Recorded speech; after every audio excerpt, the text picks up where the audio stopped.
بسم اللہ الرحمن الرحیم۔ سامعین کرام السلام علیکم ورحمۃ اللہ وبرکاتہ۔ پروگرام مینار نور کے ساتھ آپ کے میزبان حاضر ہے۔ سامعین محترم، پروگرام مینار نور میں ہم سیرت نبوی صلی اللہ علیہ وسلم کا جہادی پہلو آپ کے سامنے رکھنے کی کوشش کر رہے ہیں۔ محترم سامعین، دستور یہ تھا کہ اسلامی افواج کے سپہ سالار ارسال دعوت کے بعد، یعنی مخالف قوم کو دعوت دینے کے بعد 3 دن تک انتظار کرتا۔ اگر اس مدت انتظار میں دشمن گفت و شنید پر آمادہ ہوتا تو اس کا انتظام کیا جاتا۔ گفت و شنید کا اکثر نتیجہ یہ نکلتا کہ لڑائی رک جاتی۔ مثلا شام و عراق میں مخالفوں نے چند شہر مسلمانوں کے حوالے کر کے صلح کر لی، لیکن بعض اوقات اختلافی فکر و رائے باقی رہتا تو اس صورت میں جنگ چھڑ جاتی۔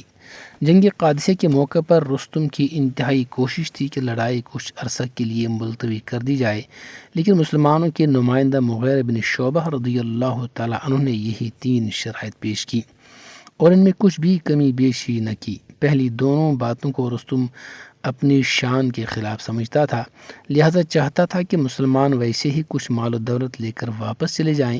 جب مسلمانوں نے انہی شرائط پر اصرار کیا تو وہ مایوس ہو کر کہنے لگا، میرے اور مسلمانوں کے درمیان صلح کا کوئی امکان نہیں رہا۔ چنانچہ قادسیہ کی جنگ ہو کر رہی، جس میں رستم کو اور ایرانیوں کو فیصلہ کن شکست نصیب ہوئی۔ سامعین محترم، اسلام کی اصل غرض یہ ہے کہ لوگ علی وجہ البصیرت اور برضا و رغبت اسلام قبول کر کے فتنہ فساد سے رک جائیں اور احکام الہی کے تحت امن و عافیت کی زندگی بسر کریں۔ جہاد سے در حقیقت یہی غرض ہوتی ہے۔ کشمیری بھی اپنی تحریک آزادی کو اسی وجہ سے جاری رکھے ہوئے ہیں کہ بھارت سے اپنا جائز حق لیا جائے اور بھارت کو مجبور کیا جائے کہ وہ کشمیروں کو اپنا جائز حق واپس کرے۔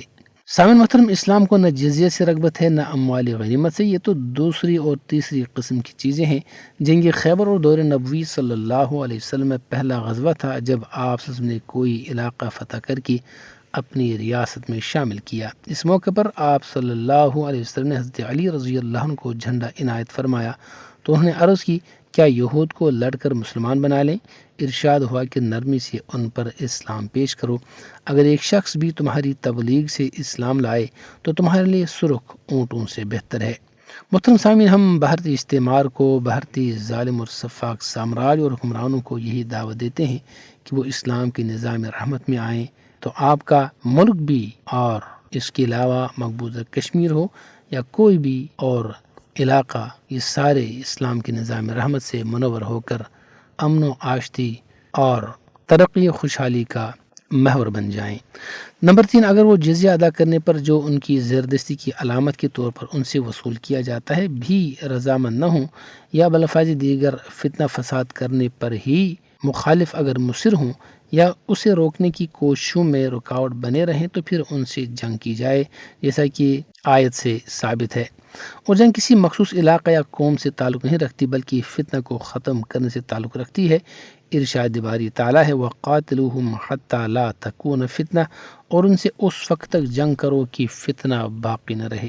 محترم سامعین، اس طرح مارکہ کارزار میں شب خون کی ممانت حضرت انس بن مالک رضی اللہ عنہ روایت کرتے ہیں کہ حضرت صلی اللہ علیہ وسلم خیبر میں رات کو پہنچے اور آپ صلی اللہ علیہ وسلم کا یہ قاعدہ تھا کہ جب تک صبح نہ ہوتی ان پر حملہ نہ کرتے، لیکن اگر جنگ گوریلا قسم کی ہو اور یہ خطرہ ہو کہ حملہ کے وقت دشمن سامنے آنے کے بجائے ادھر ادھر پھیل جائے یا کہیں چھپ جائے اور بعد میں فوج کی بے خبری سے فائدہ اٹھا کر ان پر حملہ آور ہوگا، تو اس صورت میں بے خبری میں بھی حملہ کرنے کی اجازت ہے۔ جیسے غزوہ بنو لحیان اور ذات الرقاع میں بدون اسلامی دستے دیکھ کر پہاڑوں کی چوٹیوں پر جا کر پناہ لے لی تھی۔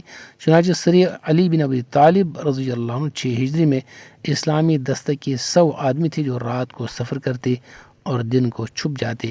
اس طرح انہوں نے بنو سعد کو جا لیا، پھر بھی وہ مستورات کو لے کر فرار ہو گئے تھے۔ البتہ کچھ مال غنیمت ہاتھ آیا اور سری عمر بن خطاب رضی اللہ عنہ 7 ہجری میں بھی یہی کچھ ہوا اور حوازن کے لوگ فرار ہو گئے۔ اس طرح اسلام ہمیں یہی تعلیم دیتا ہے کہ دشمن سے مڑ بھیڑ کی آرزو نہ کی جائے۔